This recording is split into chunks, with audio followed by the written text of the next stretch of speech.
necesitan 1,5 millones, aunque creo que es difícil saberlo con exactitud. Y es algo de lo que se habla poco. En este caso, en agosto de ese año, del año 41, 17.500 judíos de la ciudad de Lutsk fueron concentrados, entre ellos gran parte de mi familia, en un bosque al lado de la ciudad, excavaron sus tumbas y fueron asesinados. Una vecina de mis bisabuelos tuvo quizás la mala suerte de ser la única que quedó viva debajo de los cadáveres, y cuando se escondió durante toda la guerra y después de la guerra contó lo ocurrido.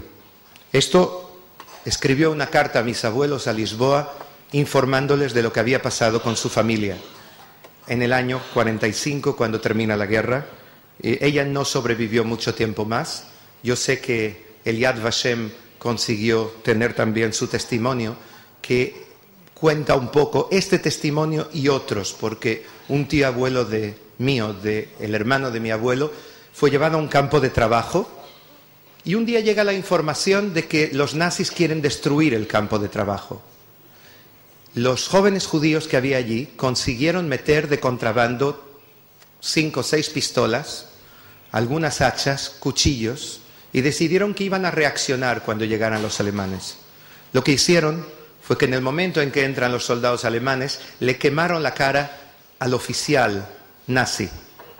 Los nazis abandonaron el campo, vinieron con tanques y abrieron fuego sobre todo el campo, destrozándolo en pocos minutos. Pero hubo ahí también 3 supervivientes que luego contaron todo lo ocurrido. 40 años más tarde, años 80, 83 aproximadamente, yo estoy en Barcelona, en España, y me hablan de una librería en la que hay algún tipo de actividades nazis. Yo estoy en mis principios de periodismo y decido ir allí. Se llamaba la Librería Europa. Entro allí y empiezo a encontrar en la librería todo tipo de documentos que niegan el Holocausto, sobre todo eso, y otro tipo de los protocolos de los sabios de Sion, etc. Empiezo a rondar por la librería y buscando libros, y se dirige a mí uno de los responsables, empieza a charlar conmigo, y en un momento determinado me doy cuenta que él está convencido que yo soy hijo de alemanes. Y yo sigo la corriente. Y así durante 7 meses. Entré dentro de esa organización que se llamaba SEDADE y era el partido neonazi, el movimiento neonazi más organizado de Europa desde el año 66, estamos ahora en los años 80 y pico. Después de estos 7 meses en los que estuve en campamentos de verano, en los que enseñaban a niños a disparar, en los que estuve en todo tipo de asambleas, de actos, en los que me explicaron e intentaron convencer que el Holocausto es un invento judío para poder justificar la creación de Israel y el movimiento sionista. Después de estos 7 meses escribí un informe que fue quizás un granito de arena a la larga que provocó que en el año 93 este grupo fuese ilegalizado en España y desapareciese formalmente al menos. Hoy en día me cuentan algunos colegas que miembros de este grupo están hoy vinculados a grupos de la Yihad que actúan en distintos lugares de Europa, grupos desde pro-Al-Qaeda a otro tipo de movimientos y de organizaciones que hay, que han unido fuerzas. Como dice Pilar Rahola, en este caso, la extrema izquierda y la extrema derecha no solamente se abrazan, se tocan, pero se besan incluso. Y esa es la situación en lo que concierne a estos grupos. Ellos estaban vinculados al general de las Waffen-SS, Leon Degrelle, que era el líder del partido rexista belga. Y de hecho, lo importante es que como grupo ellos desaparecieron, pero quizás un poco como lo que ocurre con Bin Laden, que desapareció esta semana y que está en otro mundo, quizás la ideología esta siga viva, porque lo que yo vi no era algo difuso, era algo muy concreto. Era una forma de vivir, una forma de pensar, una filosofía que tiene seguidores aún en Europa. Elie Wiesel, en uno de sus épicos discursos, llamado Los peligros de la indiferencia, dice que la indiferencia no es el principio, es el fin. Siempre aporta beneficio al agresor, nunca a la víctima. Y se pregunta, ¿por qué las principales compañías norteamericanas de la época de la Segunda Guerra Mundial hicieron negocios con los nazis hasta 1942? Según él, la Wehrmacht no podría invadir Francia sin el petróleo norteamericano que los alemanes compraron en ese momento. Hoy por hoy, 70 años después de la Shoah, yo creo que el gran peligro es la indiferencia. Y me pregunto, ¿cómo se recordará todo lo ocurrido dentro de cientos de años, en el futuro? ¿Cómo será reflejado en los libros de historia? Hoy mismo por la mañana entré en Internet y encontré un chat de jóvenes latinoamericanos en que hablan de la exageración judía para supuestamente justificar la creación de Israel.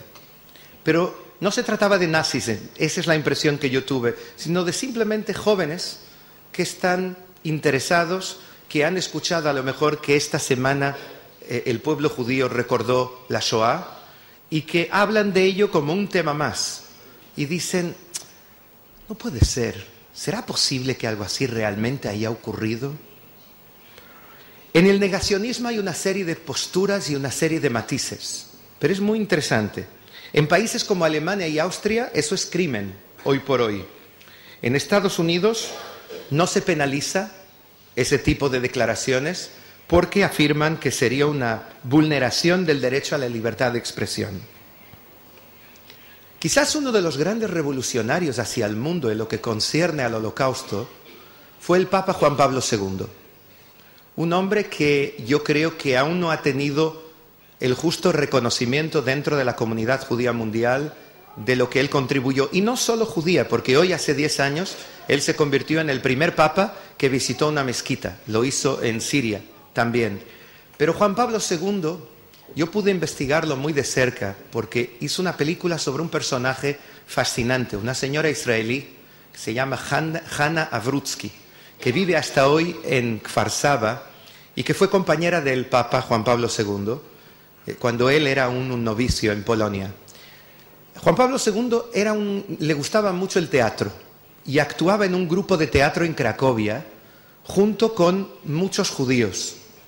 Y él contaba que cuando se acabó la guerra, de repente desapareció durante la guerra una serie de gente que no volvió nunca más a los ensayos. Amigos suyos que se esfumaron, que nadie sabía dónde estaban. Y hasta su último día, ese fue un punto muy fuerte en su personalidad, algo que le hacía estremecer. Yo recuerdo cuando él estaba en el Yad Vashem, en el momento en el Ejal Hashemot, la sala de los nombres. Y yo recuerdo verle, estar con una cámara cerca, en el pool, lo que se llama el pool, y verle temblar de una forma que iba mucho más allá de lo que es protocolario.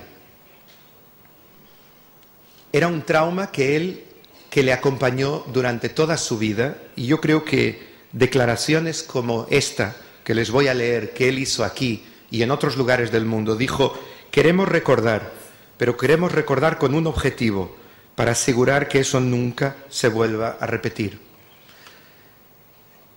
Si tenemos tiempo, les voy a contar solo la historia de Hannah y del Papa en 3 minutos. Hannah era una niña de una familia de burguesía, de la burguesía polaca judía, y su padre un buen día se encuentra que los alemanes le empujan hacia el gueto. Y en el gueto, Hannah tiene que enterrar a su abuela, que vivía con ellos y que pesaba 40 kilos, y ella era una niña de 11 años, 12 años, pero parecía mayor, y ella solita la tuvo que enterrar. El padre quería salvar a alguien de su familia, y le consiguió comprar documentos falsos y pagar a alguien que la sacara del gueto. Y Hannah, con 12 años, se encuentra en las calles de Varsovia, rubia con ojos azules, eso le salvó. Pensaban que era aria, que no era judía, se encuentra sola. Ella dice, tenía algo de comida en los bolsillos, algo de dinero, mucha hambre y mucho miedo y mucho frío. Y en un momento determinado perdió el conocimiento en algún lugar, y cuando abre los ojos, dice ella, vi ángeles a mi lado.